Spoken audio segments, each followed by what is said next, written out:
Hey guys! Welcome to this quick tutorial where we'll explain how to send money from Skrill to a Wise account. So, let's get started. First, open your Skrill account and log in.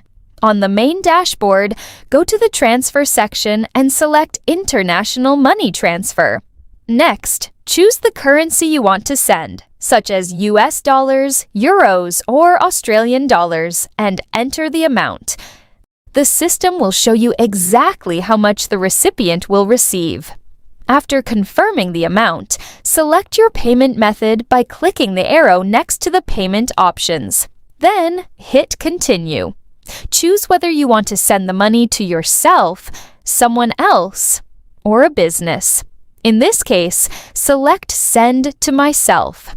Now, enter the recipient details. Open your Wise account, log in, and provide the account number and other required information. Enter these details into Skrill, click Continue, and your transfer will be processed. And that's it. If you found this video helpful, consider giving it a like and subscribe.